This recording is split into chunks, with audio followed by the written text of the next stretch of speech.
예, 안녕하세요. 안현철 교수입니다. 우리 비즈니스 소프트웨어 실무 2주차 두 번째 강의 시작하도록 하겠습니다. 자, 앞에서는 우리가 그 PC를 구성하는 5가지 장치 쭉 설명을 드렸고요. 그 중에서 가장 핵심이 되는 장치, 두뇌에 해당되는 장치, CPU라고 했죠. 그 CPU에 대해서 상세하게 살펴봤습니다. 코어의 개념도 살펴봤고 CPU의 성능을 결정짓는 다양한 요소들 이런 것도 살펴봤어요. 자, 그렇게 해서 이제 첫 번째 컴퓨터 부품인 중앙 처리 장치 CPU를 살펴봤는데, 자, 이 CPU가 결정이 됐다, CPU가 있다 그러면 이 CPU를 컴퓨터 안에 실제로 이제 꼽아야 될 거 아니에요. 이 꼽을 때 사용되는 요 장치를 우리가 메인보드라고 부릅니다. 메인보드. 보통 컴퓨터 안에 뜯어보면 바닥에 크게 무슨 이런 회로도 같은 큰 판이 있잖아요. 예, 그 판이 메인보드가 되겠습니다. 우리가 이제 요 유튜브 동영상 강의와 별개로 또 이제 그 줌으로 이제 강의하게 되잖아요. 그 줌 강의 때는 보통은 제가 이걸 오프라인에서 수업을 하면은 요 부품을 실제로 다 갖고 옵니다. 실물을 어떻게 생겼는지. 그리고 이제 여러분들한테 직접 보실 수 있게 보여줘요. 이렇게 생겼습니다. 이렇게 구성되어 있습니다. 이렇게 하는데 오늘은 일단 어쩔 수 없으니까 요 사진으로 한번 보시면 되겠어요. 그래서 우리가 이제 이후에도 다양한 어떤 PC의 부품들을 배우게 될 텐데, 그 부품들을 내가 사서 어디에다 꼽는 거예요? 다 메인보드에다 꼽는 거예요. 아까 CPU 중앙 처리 장치 여기 이렇게 가운데 크게 넓은 자리 있잖아요. 여기 이제 CPU 꼽는 자리입니다. 여기다가 CPU 꽂고 그 위에다가 아까 얘기한 선풍기 쿨러 붙이고, 자, 여기는 예를 들면 메모리 꼽는 자리, 이따 배울 주기억 장치 램 꼽는 자리, 여기다가는 각종 이제 뭐 필요한 인터페이스 기기들을 꼽는데요. 예를 들면 그래픽 카드 같은 거나 뭐 이런 것들 꼽는 자리, 뭐 이런 것들, 컴퓨터에서 필요로 되는 모든 인풋 아웃풋 신호들을 다 여기다 이렇게 꽂게 되어 있고요. 그 다음에 요 보드 이름을 메인보드라고 한다 그랬잖아요. 그런데 얘를 다른 말로 마더보드라고도 불러요. 마더보드. 우리 그 한번 요거 생각해 보세요. 엄마 젖을 빨고 있는 새끼 돼지들이 이렇게 엄마 젖 빨면서 이렇게 물려 있잖아요. 그런 것처럼 이런 어떤 다른 하드웨어 부품들을 우리가 새끼 돼지라고 할 때 그 새끼 돼지들을 전체적으로 품어주는 엄마의 역할을 하는 기기다라고 해서 우리가 메인보드라고도 하지만 마더보드라고도 부른다. 이 메인보드나 마더보드 요 안에는 이 기기들이 서로 어떻게 해야 돼요? 서로 뭐 예를 들면 CPU로 데이터를 보내고 받고 주고받고 막 왔다 갔다 서로 대화를 할 수 있어야 되잖아요. 그 대화를 하려면 정보를 주고받을 통로가 있어야 되겠죠. 메인보드 내에서 그 각 기기들 간에 통신을 해주는 그 길을 우리가 뭐라고 부르냐면 버스라고 불러요. 스펠링은 똑같아요. BUS, 우리 타고 다니는 버스랑 그 버스를 통해서 기기 간에 통신을 하고요. 그래서 이 메인보드가 사실은 굉장히 중요한 부품이 됩니다. 왜냐하면 여러분이 예를 들면 친구가 야, 나 안 쓰는 램 있는데 너 갖다 써, 혹은 나 안 쓰는 하드디스크 있는데 너 갖다 써, 이렇게 줬을 때 이거 내가 그대로 꼽으면 될까? 그대로 설치하면은 작동이 될까 안 될까? 이거는 다 뭐에 달려 있다? 이 메인보드에 달려 있어요. 메인보드가 내가 지금 방금 받아온 이 부품을 지원을 하는지 안 하는지에 따라서 그게 작동이 될 수도 있고 호환이 될 수도 있고 안 될 수도 있다.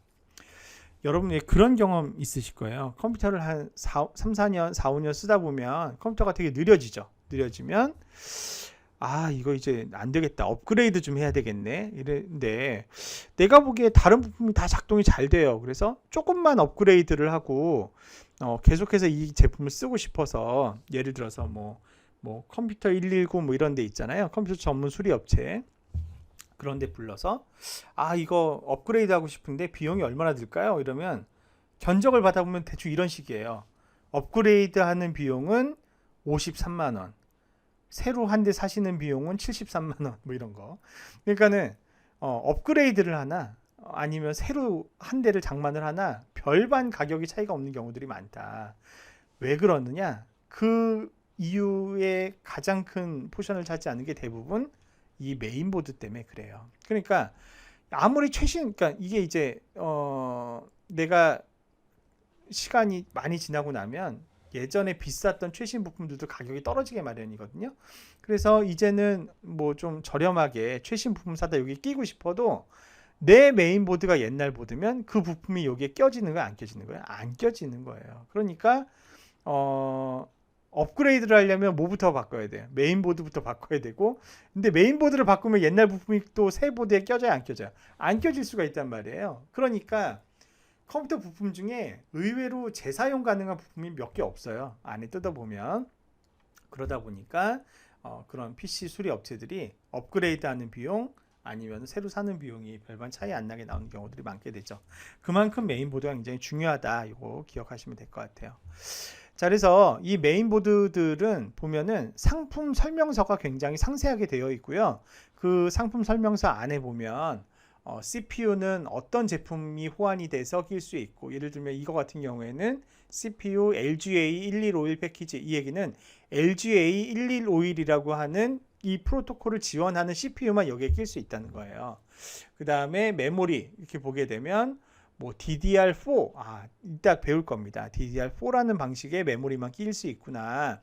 그리고 DDR4 중에서도 여기 나와 있는 요 양식만 지원이 되는 거예요. 그거만 이제 파악이 되는 거고, 그래픽 카드는 이런 성능을 가지고 있고, 그 다음에 뭐 PCI 곱하기 16배속 슬롯이 1개가 있고 4배속짜리도 하나가 있고 뭐 이런 식으로, 그러면 내가 구입하려고 하는 부품이 여기에 맞을까 안 맞을까 이런 것들을 메인보드를 보고 판단할 수가 있다라는 것을 이 슬라이드에서 보여주고 있습니다. 메인보드는 다른 말로 마더보드라고도 하고, 이 메인보드 안에서 모든 그 부품 간의 호환성이 결정된다. 이거를 꼭 기억하셔야 되겠습니다. 자, 중앙 처리 장치 배웠고, 이 중앙 처리 장치가 꼽혀지는 메인보드 이제 막 배웠고, 자, 그 다음에는 주기억 장치와 보조 기억 장치를 한번 넘어가 봅시다. 앞에서 잠깐 얘기했지만 주기억 장치는 CPU와 연산을 처리할 때 바로바로 갖다 쓰는 임시적인 저장 공간이라고 했잖아요. 그렇기 때문에 주기억 장치는 속도가 어떻게 되겠어요? 대단히 빨라야 됩니다. 그래서 주로 메모리 반도체의 형태로 빠른 속도를 지원하는 방식으로 데이터가 저장이 되는데요. 근데 여러분, 컴퓨터에서 막 게임 즐겁게 하다가 갑자기 정전이 돼서 전기가 휙 나갔어. 그런 다음에 컴퓨터 다시 키면은 아까 내가 게임 중간 그만뒀던 데부터 시작해야, 아니면 처음부터 다시 해야 돼요. 컴퓨터 완전히 기억 못하고 처음부터 다시 부팅하죠. 예, 그 이유는 주기억 장치에 남아있는 그 데이터는 전원 공급을 끊는 순간 휙 날아가 버려요. 다 지워져 버리기 때문이죠. 그거를 전문 용어로 우리 뭐라고 부르냐면 휘발성이 있다, 이렇게 불러요. 휘발성이 있다. 주기억 장치에 저장되는 데이터들은 휘발성이 있습니다. 반면 보조기억 장치는 목적이 달라요. 아까 창고 같은 거라고 했잖아요. 데이터를 장기간 저장하거나 오래 보관하기 위한 목적으로 하는 거고요. 얘네들은 보통 이런 반도체 방식, 최근에는 반도체 방식으로 되어 있는 보조기억 장치들도 나오고 있지만 주로 이제 다른 방식을 많이 쓰게 되고, 그러다 보니까 속도가 많이 느립니다. 대신에 얘네는 장기적으로 저장이 가능하니까 뭐 어때요? 전원을 꺼도 그대로 남아있죠. 그래서 하드디스크에 여러분들이 뭐 작성한 문서나 뭐 게임이나 이런 거 저장을 해놓으면 컴퓨터를 껐다가 켜도 그거는 그대로 하드디스크 C 드라이브에 남아있는 걸 확인할 수가 있습니다. 왜냐하면 비휘발성이기 때문에 그렇죠. 자, 주기억 장치에는 크게 램과 롬이라는 게 있습니다. 램은 랜덤 액세스 메모리의 줄임말이고요. 롬은 리드 온리 메모리의 줄임말입니다. 일반적으로 우리가 얘기하는 주기억 장치는 램을 보통 지칭합니다. 휘발성이 있고 기록이 가능하고 그런 램이 이제 램인데요. 경우에 따라서 롬을 쓰기도 합니다. 이 롬은 뭐냐면 보면 리드 온리잖아요. 읽는 거 전용인 메모리예요. 그래서 이거는 내가 라이팅을 할 수는 없어요. 기록은 할 수가 없고, 대신에 리드만 가능하고, 그리고 대신에 이 롬은 전원을 꺼도 지워지지가 않아요. 이 롬이 주로 어디에 사용이 되느냐? 자, 여러분 앞에 PC가 있다고 칩시다. PC를 딱 켜요. 그러면 여러분이 시키지도 않았는데 어떤 화면이 딱 뜨면서 하드디스크 중에 윈도우가 어디 설치되어 있나 이거를 자기가 막 감지를 해서 윈도우 있는 하드디스크에서 윈도우를 찾아가지고 틀어주잖아요. 그거 여러분이 시켰어요? 안 시켰어요? 안 시켰는데 어딘가에 저장이 되어 있어서 자동으로 지가 알아서 그 행동을 하는 거잖아요. 그 내용이 어디에 저장되어 있냐? 롬에 저장되어 있어요. 롬에. 컴퓨터 안에 있는 메모리 중에 롬에 저장되어 있어요. 이 롬은 내가 이 내용을 고칠 수 있어요? 없어요? 없어요. 기록이 불가능해요. 없는데 하지만 전원을 꺼도 그 롬에 있는 기억은 항상 있기 때문에 언제든 전원을 다시 켜면 롬에 저장되어 있는 기록의 명령에 따라서 명령을 차근차근 수행할 수가 있게 되는 것이죠.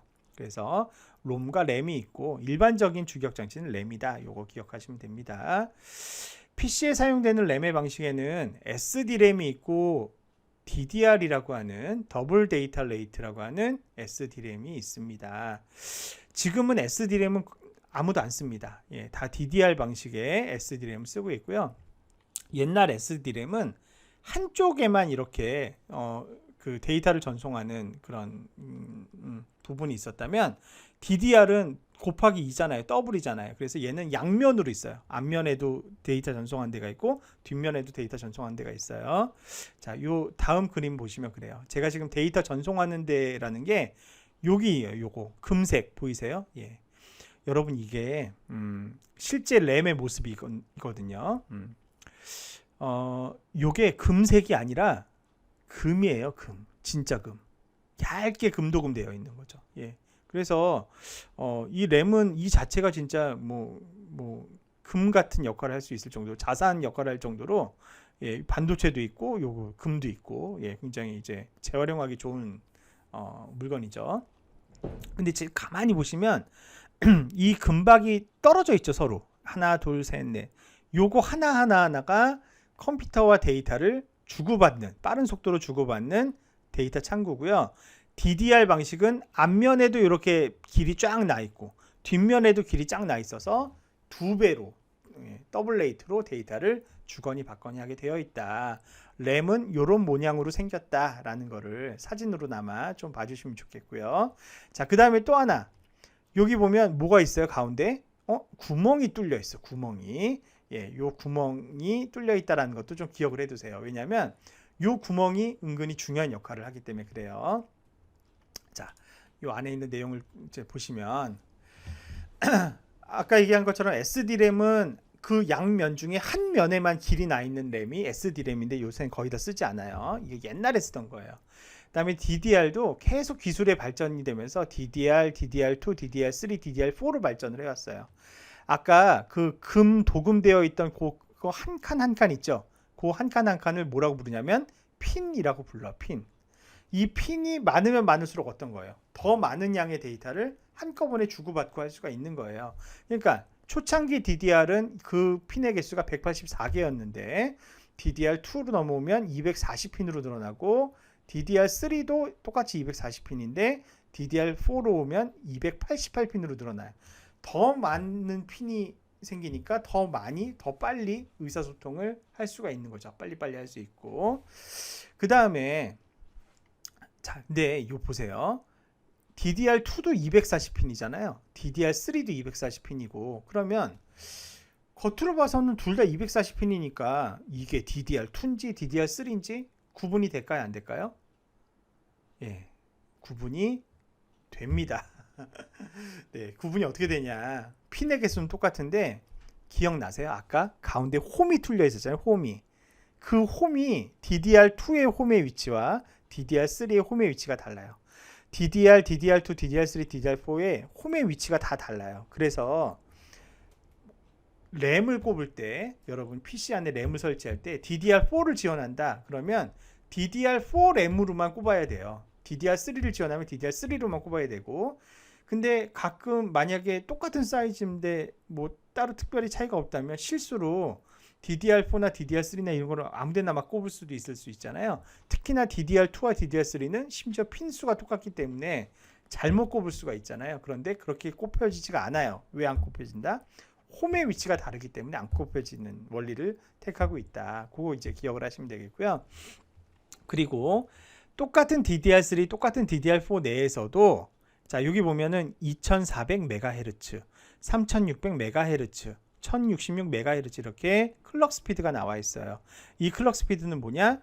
1초에 이 288핀의 데이터 소통 창구를 이용을 해서 몇 번이나 의사소통을 빠르게 할 수 있느냐를 나타내는 거예요. 그러니까 요 메가헤르츠 값이 높은 게 좋을까요? 낮은 게 좋을까요? 그렇죠. 당연히 높은 게 훨씬 더 빠른 속도를 지원하는 램이다. 이렇게 이해하시면 되는 겁니다. 지금 가장 많이 쓰이는, 최근에 가장 대표적으로 많이 쓰이는 램은 DDR4 방식의 램입니다. 그 중에서도 여기 나와 있는 2400MHz나 요거보다 조금 더 높은 3200MHz 요 정도의 제품들이 가장 많이 사용되게 되겠고요. 내려오면 내려올수록 점점 소비 전력도 감소하면서 속도도 빨라지는 그런 어떤 설계상의 이점이 있다. 요거를 기억하시면 좋을 것 같습니다. 자, 그 다음에 이제 보조기억 장치로 넘어가 보겠습니다. 보조기억 장치의 기본적인 특성, 자료를 장기 보관하는 목적이고 속도 느리고 비효율성이다. 앞에 설명했습니다. 대표적인 보조기억 장치로는 하드디스크 드라이브가 있고요. 그 다음에 여기 ODD라고 되어 있는데 ODD는 옵티컬 디스크 드라이브예요. 광학 디스크 드라이브. CD 기억나요? CD-롬, CD-롬, DVD-롬, 그 다음에 최근에 나오는 블루레이 이런 게 광학 디스크 드라이브의 대표적인 예가 되겠습니다. 또 SSD라는 게 있습니다. 시험 문제에 잘 나와요. 이 앞에는 D가 두 개잖아요. D가 두 개. 근데 이거는 SDD가 아니에요. SSD예요. Solid State Disk라고 하는 SSD가 있다. 그 셋의 차이점은 이따 좀 자세하게 설명을 드리도록 하겠고요. 먼저 용량 단위입니다. 이거는 뭐 주기억 장치, 보조기억 장치 마찬가지지만 여러분 디지털 기기는 저장을 하는 가장 기본이 되는 단위가 비트입니다. 비트. 0 또는 1 비트죠. 자, 왜 컴퓨터는 0 또는 1을 가지고 1비트의 데이터를 정의했을까요? 여기에는 이유가 있습니다. 이유가 여러분 모든 디지털 기기에 가장 기반이 되는, 가장 기초가 되는 장치가 뭐예요? 반도체죠. 반도체. 반도체가 디지털의 핵심이잖아요. 디지털 기기를 구현하는 핵심 기술이 반도체죠. 자, 근데 반도체라는 말의 의미에 대해서 혹시 생각을 해봤어요? 여러분 우리 중학교 다닐 때인가요? 초등학교 때 배우나? 물질에는 크게 두 가지가 있죠. 전류를 흐르게 하는 물질이 있고 전류가 흐르지 못하게 하는 물질이 있습니다. 전류를 흐르게 하는 물질을 뭐라 그래요? 도체라고 그러죠. 도체. 전류를 흐르지 못하게 하는 물질은 뭐라 그러죠? 반도체라고 그래요?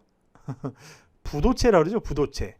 전류를 흐르게 하는 물질은 도체, 전류를 흐르지 못하게 하는 물질은 부도체라고 합니다. 그렇다면 반도체는 뭘까요?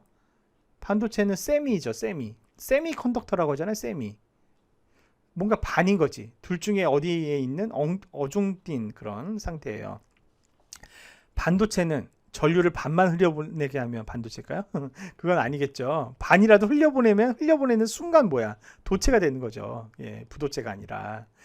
그게 아니라 반도체는 뭐냐면 어떤 때는 도체가 됐다가 또 사용자가 어떻게 지정을 바꿔주면 부도체가 되기도 하는, 도체도 됐지만 부도체도 되고 부도체가 됐다가 다시 도체가 되고 이거를 상태를 왔다 갔다 바꿀 수 있는 그런 물질을 우리가 뭐라고 부르냐면 반도체라고 부르는 거예요. 그게 디지털 기술의 핵심입니다. 왜 디지털 기술의 핵심이냐? 어떤 물질이 전류를 흐르게 하는 상태를 1로 있다 이거죠. 전류를 흐르게 하는 상태를 1이라고 명명을 하고 그거를 못 흐르게 막은 상태, 아무것도 없는 상태, 없을 무의 상태를 0이라고 라벨링을 하면 뭘 표시할 수 있어요? 상태를 표시할 수 있어요. 전류를 흐르는 상태를 가지고 0과 1이라고 하는 상태를 표시할 수 있고 그게 디지털 기기가 표현할 수 있는 정보의 최소량이 되죠. 정보를 흐르게 할 때는 1, 안 흐르게 할 땐, 전류를 안 흐르게 할 땐 0. 그래서 0, 1 두 가지 상태를 표현할 수 있고 이게 디지털 기기가 표현할 수 있는 가장 작은 정보의 양이 되는 겁니다. 그래서 1비트는 뭐다? 0 또는 1 이진수 요 한 자리를 우리가 1비트라 하고 이게 디지털 기기가 표현할 수 있는 가장 기본이 되는 단위가 되는 겁니다. 그러면 내가 표현해야 되는 상태가 두 개밖에 없으면 1비트만 가지고도 두 가지 상태를 표현할 수 있잖아요. 하나의 상태는 1, 하나의 상태는 0 이렇게. 비가 온다 안 온다 그러면 비가 온다 1, 비가 안 온다 0 이렇게 그냥 1비트로 다 표현이 됐잖아요. 그런데 내가 표현을 하고 싶은 상태가 예를 들면 4가지예요. 4가지. 그러면 몇 비트가 필요할까요? 4가지. 그러면 그렇죠. 2비트가 필요하죠. 2비트. 2비트가 있으면 총 어떻게 표현할 수 있어요? 00, 01, 10, 11 이렇게 4가지 상태를 표현할 수가 있어요. 그죠? 00으로 한 상태를 표현하고 01로 한 상태를 표현하고 10으로 한 상태를 표현하고 11로 한 상태를 표현하면 4개의 상태. 이렇게 비트의 자릿수가 많아지면 많아질수록 여러 개의 상태를 더 표현할 수 있는데 우리 컴퓨터 세계에서는 디지털 세계에서는 바이트라고 하는 단위를 씁니다. 바이트라는 단위. 그리고 이 바이트는 몇 개로 구성을 했냐면 8비트로 구성되어 있는 것을 1바이트로 정의합니다. 미국 표준협회가 이렇게 결정을 했어요. 1바이트는 8비트로 하자. 왜 8비트였을까요? 6비트 해도 되고 7비트 해도 되고 5비트 해도 되고 3비트 해도 되는데 왜 8비트로 했을까? 여기에 중요한 이유가 하나 담겨 있어요. 1바이트를 8비트로 한 이유는 일단 이 8이 2의 3승이잖아요. 그죠? 그래서 이진법으로 나타내기 편리하다는 장점이 하나 있었고, 두 번째는 미국 사람들은 어떤 언어를 씁니까? 영어를 쓰죠. 영어. 그러니까 이 상태를 가지고 제일 표현하고 싶은 게 뭐겠어요? 자기네 말과 글이겠죠. 영어 단어를 표현하고 싶었던 거예요. 영어를. 그러면 영어의 알파벳을 표현해야 된단 말이에요. 근데 알파벳이 총 몇 글자죠? 26글자죠. 그런데 26글자만 가지고 있으면 안 돼요. 왜죠? 알파벳에는 뭐와 뭐가 있다? 대문자와 소문자가 있어요. 그러면 알파벳만 표현하기 위해서도 일단은 몇 개의 상태가 필요해요? 52개의 상태가 필요하죠. 26개씩 2개가 있어야 되니까. 여기에 숫자도 표현해야 될 거 아니에요. 0부터 9까지. 그러면 그거 총 10개가 있으니까 62개가 필요하고, 그 다음에 또 여기가 문화권이 또 뭐 그리스어 뭐 이런 거, 뭐 로마자 이런 것도 있으니까 그런 것도 포함하고 막 포함을 하다 보니까 특수문자 이런 것까지 막 포함을 하다 보니까 한 글자를 표현하려면, 영미권에서 표현되는 어떤 한 글자를 표현하려면 몇 개의 상태가 필요하더라? 256개의 상태는 있어야 되겠더라. 그 256개의 상태를 표현하려면 몇 비트가 필요하더라? 8비트가 필요하더라. 그래서 미국 표준협회가 1바이트를 8비트로 정의를 한 거예요. 즉, 여러분 어디 가서 1바이트다 그러면 딱 뭘 생각해야 된다? 아, 저거 영어권에서 쓰는 알파벳 한 글자구나, 이렇게 생각해야 되는 거죠. 용량의 단위에서의 바이트는 글자를 의미해요. 글자. 그래서 예를 들어서 알파벳 3글자를 표현해야 된다. 몇 바이트 필요해? 3바이트가 필요한 거예요. 3바이트. 그래서 글자를 표현하기 위해서 바이트를 썼다. 하나 더 알아두시면 좋은 게, 한자. 중국의 한자는 경우의 수가 굉장히 많잖아요. 그죠? 우리나라 한글은 중국의 한자보다 더 많은 경우의 수가 나온대요. 그 다음에 일본어, 뭐 히라가나, 카타카나 이런 것들은 알파벳보다도 종류가 훨씬 더 다양하죠. 그래서 이런 아시아권 문자들은 1바이트로 글씨를 표현할 수 있다 없다? 없어요. 부족해서 안 돼요. 그래서 이런 아시아권 문자들, 우리 한글을 포함해서 아시아권 문자들은 한 글자가 몇 바이트? 2바이트씩 할당을 합니다. 2바이트씩. 그렇게 되어 있다는 참고로 알아두시면 됩니다. 자, 그런데 이 바이트는 아주 작은 단위잖아요. 글자 하나 표현하는 8비트니까 너무 작단 말이에요. 그래서 이 바이트가 여러 개 뭉친 점점 큰 단위의 어떤 수치가 필요해요. 그래서 우리가 어떻습니까? 어떤 물질의 질량을 잴 때 제일 작은 질량의 단위는 그람이잖아요. 근데 그 그람이 어때요? 모이게 되면 킬로그램, 뭐 이런 식으로 톤, 이런 식으로 확장된 단위를 쓰죠.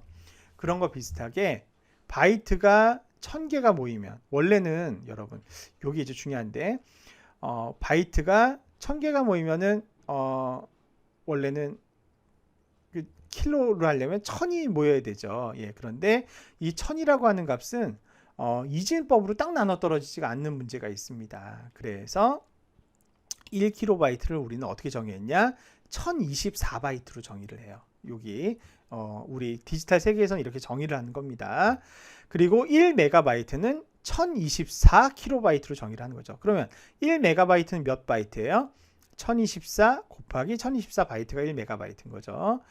1기가바이트는 1메가바이트가 몇 개 있을 때? 1024개가 있을 때. 1테라바이트는 기가바이트가 1024바이트가 있을 때를 우리가 이렇게 정의를 내리게 되는 것입니다. 이게 이제 기본적인 용량의 단위예요.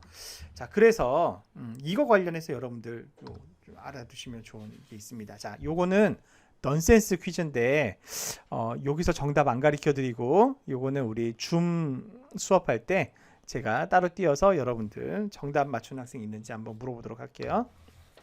자, 요거 한번 보세요. 용량의 차이. 여러분들 그 외장 하드나 USB 메모리 같은 거 많이 사죠. 예. 이거 제가 외장 하드 디스크를 샀을 때 얘기예요. 외장 하드 디스크를 500기가짜리 샀거든요. 예. 시게이트에서 나온 외장 하드 500기가를 샀는데 포맷을 해봤어요. 포맷을 딱 해가지고 윈도우로 해서 딱 그 등록 정보를 딱 열어보니까 분명히 난 500기가 제품을 샀는데 465기가라고 나오는 거예요. 지금 보시면. 예. 이게 용량이 큰 제품이면 큰 제품일수록 더 심해요. 예를 들면 여러분들 1TB짜리 제품 사서 포맷해 보세요. 그러면 뭐 1TB가 안 나와요. 0.9 몇인가 8 몇인가 이렇게 실제보다 용량이 줄어들죠. 왜 용량이 작을까요? 난 500기가 샀는데 왜 465일까? 이거 불량품일까요? 불량품 아닐까요? 네, 정답은 불량품이 아니다. 자, 이렇게 용량 차이가 왜 나게 됐을까? 예, 이유가 있어요. 예, 보통 기업들은 어떤 좀 심리가 있나요? 자기네 제품을 가급적이면 고사양으로 뻥튀기 시키고 싶은, 돈은 조금 쓰면서 제품의 용량이 마치 엄청 큰 것처럼 포장하고 싶은 그런 어떤 욕구가 있죠. 그래서 이렇게 이해하시면 되는 거죠. 아까 앞에서 1kB는 1024바이트고 1MB는 1000kB고 1기가는 1024메가고 1테라는 1024기가라고 얘기를 했는데 우리가 일반적으로 킬로, 메가, 기가, 테라를 쓸 때는 1024가 아니라 뭐였어요? 1000이었거든. 1000. 킬로그램은 몇 그램이에요? 1024g이 아니잖아요. 1000g이잖아요. 우리가 일반적으로 킬로라 하면 보통 1000이고 일반적으로 메가라 하면은 1000 곱하기 1000이고 일반적으로 기가라고 하면은 10의 9승 1000 곱하기 1000 곱하기 1000. 그 다음에 테라라고 하면은 1000 곱하기 1000 곱하기 1000 곱하기 1000을 우리가 테라라고 하는 건데 엄밀히 말하면 1024여야 된다는 거죠. 그 차이가 이 결과를 낳은 거예요. 자, 여러분 제가 포맷한 이거에 제일 앞에 세 글자 보세요. 뭐라고 돼 있어요? 바이트 단위로 환산했을 때는 500으로 시작하죠. 예, 그러니까 만약에 킬로나 뭐 메가나 기가나 이 테라의 단위를 1024가 아니라 1000 단위로 끊어서 했다고 하면 어떻게 되는 거예요? 1000 단위로 끊어서 했다면 이거는 500기가 제품이 맞아요. 그죠? 왜냐하면 000 1000 끊고 000 1000 끊고 000 1000 끊고 500 남잖아요. 500기가라고 할 수 있죠. 만약에 1기가바이트가 1000 곱하기 1000 곱하기 1000 곱하기 1000 바이트라고 한다면 그런데 여기 나와 있는 이 기가바이트는 어떤 기준으로 계산이 된 거였겠어요? 그렇죠. 1024를 똑바로 적용을 해가지고 원래 정의대로 정확하게 계산을 해봤더니 이렇게 나온다는 거예요. 그래서 이거는 메가냐 기가냐 킬로냐 이 단위를 1000을 기준으로 할 거냐 1024를 기준으로 할 거냐에 따라서 이렇게 살짝의 숫자가 차이가 난 것 뿐이지 불량품은 아니다. 보통 회사에서 이런 식으로 제품을 홍보해서 홍보를 한다면 포맷을 했을 때 오른쪽에 있는 값을 보지 말고 뭘 봐야 된다? 왼쪽에 있는 요 값이 내가 산 제품의 값과 동일한지를 봐서 불량인지 아닌지를 파악하시면 된다. 요거 추가로 말씀을 드리겠습니다. 자, 그러면 지금부터 하드디스크부터 하나하나 보조기억 장치의 종류들을 살펴보도록 하겠는데요. 자, 하드디스크 드라이브가 있습니다. 예, 전통적으로 제일 많이 사용되어 왔던 보조기억 장치가 하드디스크 드라이브인데, 자, 하드디스크 드라이브의 속도는 어떻게 결정되느냐, 그걸 설명하려면 일단 하드디스크 드라이브가 어떤 원리로 작동되는지를 좀 알 필요가 있어요. 자, 여기 보시게 되면 하드디스크 혹시 내장 하드디스크 아무도 안 사봤죠? 예, 사보면 이렇게 생겼어요. 껍데기는. 근데 이 껍데기만 봐서는 잘 알 수가 없잖아요. 예, 요거를 내부를 뜯어보면 이렇게 생겼어요. 여기 하드디스크의 구조인데, 자 보시면 여기 이렇게 쇠판들이 있어요. 동그란 원판, 쇠 원판이 쫙 있고, 이거를 우리가 뭐라 그러냐면 플래터라고 불러요. 플래터.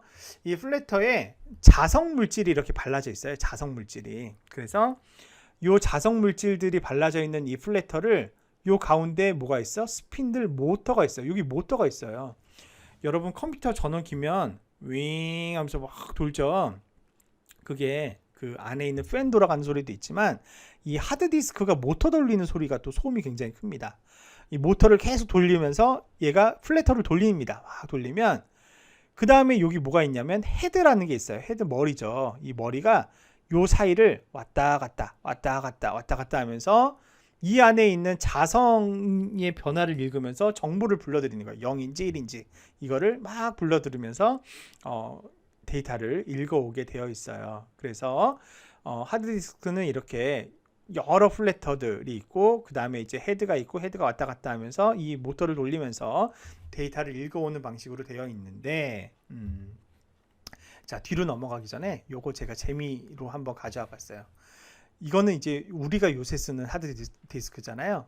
여러분 세계 최초의 하드디스크 드라이브가 어떻게 생겼냐? 이렇게 생겼답니다. 이거 되게 어렵게 구한 사진이에요. 요게 IBM에서 세계 최초로 개발한 하드디스크인데, 요거 언제 개발된 것 같아요? 몇 년도 사진 같아 보이세요? 예. 그리고 이거 하드디스크 무게 얼마나 될까요? 예. 그리고 이 하드디스크로 저장할 수 있는 데이터의 총 용량은 얼마였을까? 정답을 빨리 말씀드리면 요게 1956년도 사진이에요. 1956년에 IBM이 처음으로 하드를 개발했는데, 그 기술이 사실상 오늘날에도 거의 이어지고 있는 현재의 기술과 거의 동일한 기술이 여기에 적용이 돼 있대요. 자, 근데 한눈에 봐도 이거 되게 무거워 보이죠? 사람 키보다도 훨씬 크고. 자, 이게 무게가 얼마냐면 1톤이었대요. 1톤. 예. 그러니까 기술이 엄청 발전한 거죠, 지금. 1톤짜리 어마어마한 크기이지만 이걸로 기억시킬 수 있는 데이터의 총량은 5메가바이트에 불과했대요. 5메가바이트. 5메가바이트면 뭐라고 설명해야 될까요? 우리 옛날에 쓰던 플로피 디스크 뭐 이 정도?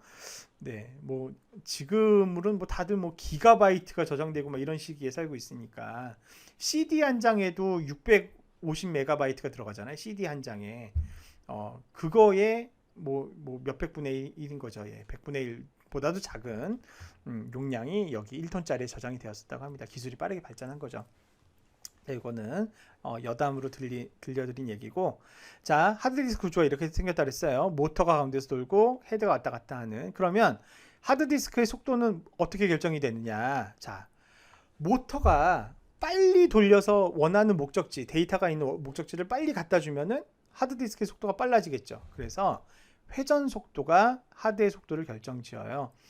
회전 속도는 어떻게 측정하냐면 revolutions per minute 해서 분당 몇 바퀴를 돌릴 수 있느냐, 분당 회전 수를 가지고 측정을 합니다. 그런데 옛날 하드디스크는 4200이었어요. 그러다가 5400이 주류였다가 7200까지 발전을 했다가 한때는 15,000 RPM짜리 제품도 나왔었어요. 그런데 이런 제품들은 뭐가 문제냐? 모터로 너무 빨리 돌리다 보니까 하드디스크가 수명이 짧아지는 문제가 생기는 겁니다. 그래서 다시 기술이 퇴화돼요. 거꾸로 내려오기 시작했어요. 그래서 더 이상 10,000이나 15,000을 쓰지 않아요, 요새는. 역설적이게도 요새 주력 제품은 5400에서 7200 사이가 주력이에요. 예. 회전 속도로 하드디스크의 속도를 빠르게 하기는 좀 어렵다. 다른 요인으로 빠르게 하려고 노력을 하는 거죠. 또 헤드의 개수, 하나의 헤드가 왔다 갔다 할 때보다 2개, 3개 헤드가 동시에 왔다 갔다 하면은 더 속도가 빨라지겠죠. 자, 그리고 버퍼의 용량이 크면 하드의 속도가 빨라져요. 버퍼는 뭐냐면 우리 아까 캐시 메모리처럼, 예를 들면 어떤 친구가 하드디스크에 있는 배틀그라운드를 불러서 막 게임을 했어요. 그런데 그 다음 날이 됐는데 또 배틀그라운드를 해요. 그 다음 날이 돼도 또 배틀그라운드를 해요. 그러면 하드디스크에 데이터를 요청할 때, 저 친구는 보니까 맨날 배틀그라운드만 트는데 그거를 내가 하드디스크에서 하려면은 모터로 돌려가지고 위치를 찾아가서 데이터를 직접 갖고 와야 되니까 뭐가 많이 걸려요. 시간도 많이 걸리고 전력 소모가 크잖아요. 그러지 말고 자주 호출되는 데이터는 어디 임시 공간에다가 잠깐 저장해 놨다가 요청하면 바로 주는, 그럼 속도가 빨라질 거 아니에요. 그런 어떤 임시 저장 공간을, 메모리를 우리가 뭐라고 부르냐면 버퍼라고 부르는 거죠. 그러니까 버퍼가 크면 클수록 당연히 하드디스크의 속도도 빨라질 수밖에 없고요. 이런 것들이 이제 하드디스크의 속도를 결정합니다. 마지막으로 인터페이스가 결정이 되는데, 인터페이스는 아까 보셨던 그 메인보드, 마더보드와 하드디스크를 이렇게 연결하는 케이블을 우리가 인터페이스라고 해요. 그 인터페이스 케이블이 옛날에는 ID라고 하는 방식을 썼어요. 옛날에는.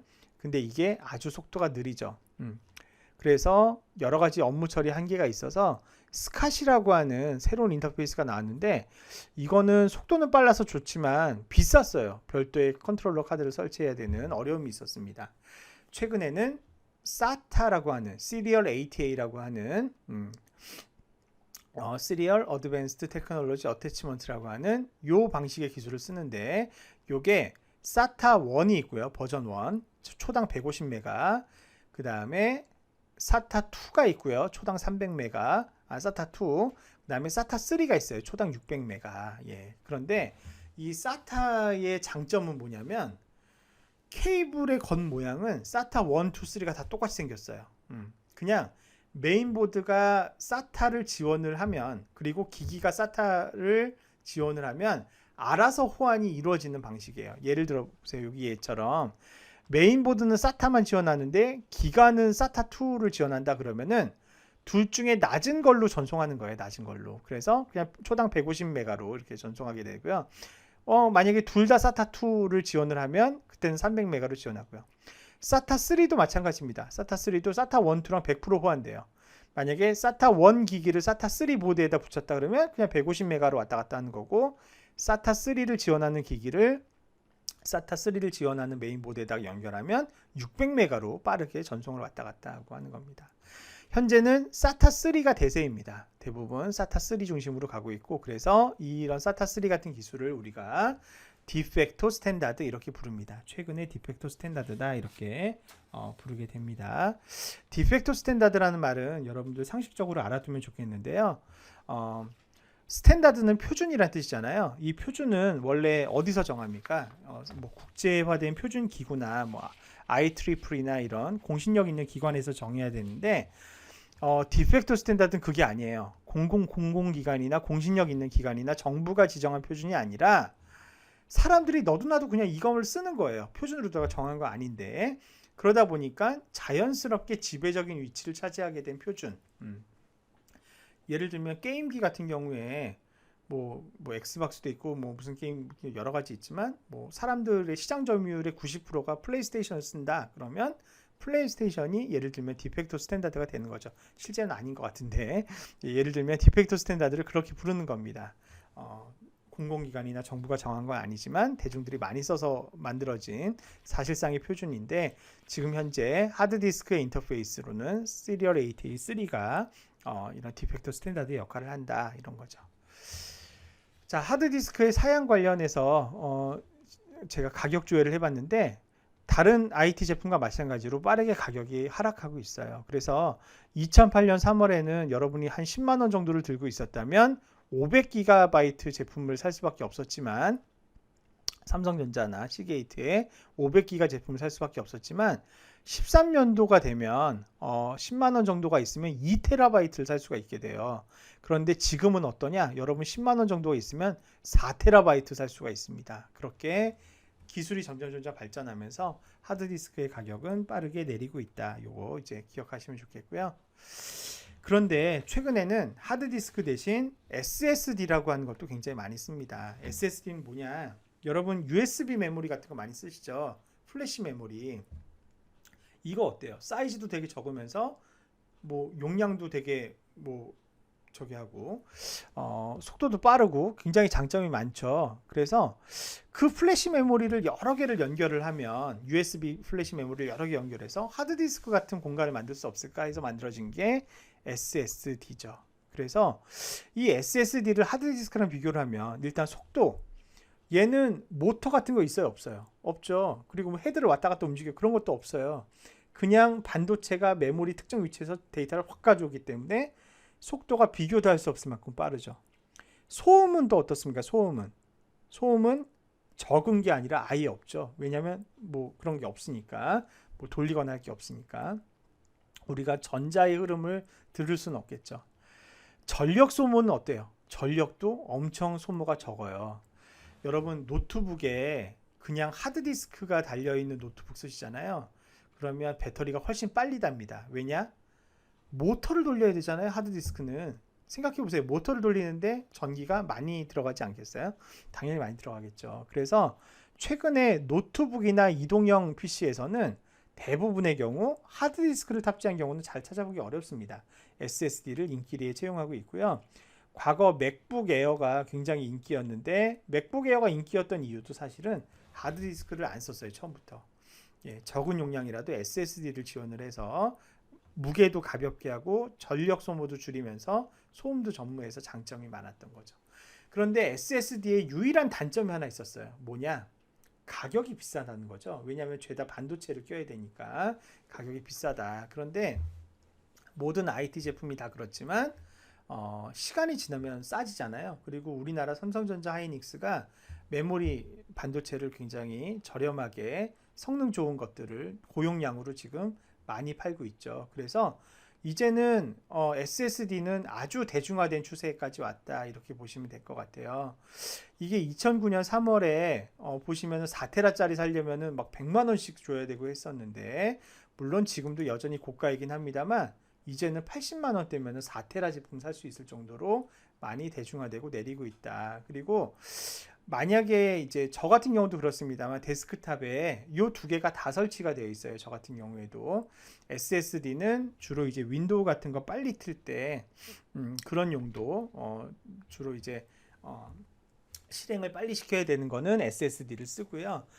용량이 크거나 아니면은 오래 보관해야 되거나 뭐 이런 것들 그 다음에 시급성이 요구되지 않는 그런 자료들은 하드디스크에 나눠서 저장하고 이런 식으로 이 두 개가 동시에 많이 사용이 되고 있다. 이런 점도 여러분들이 트렌드로 기억을 해 두시면 좋을 것 같습니다. 자, 그 이후에 이제 ODD도 다루고 또 다른 보조기억 장치도 다뤄야 되겠는데요. 여기서 또 한 번쯤 쉬어서 넘어가야 될 것 같습니다. 영상이 길어질 것 같아서요. 예, 잠시 쉬었다 파트 3에서 나머지 기기들 소개해 드리는 시간 갖고 마치겠습니다.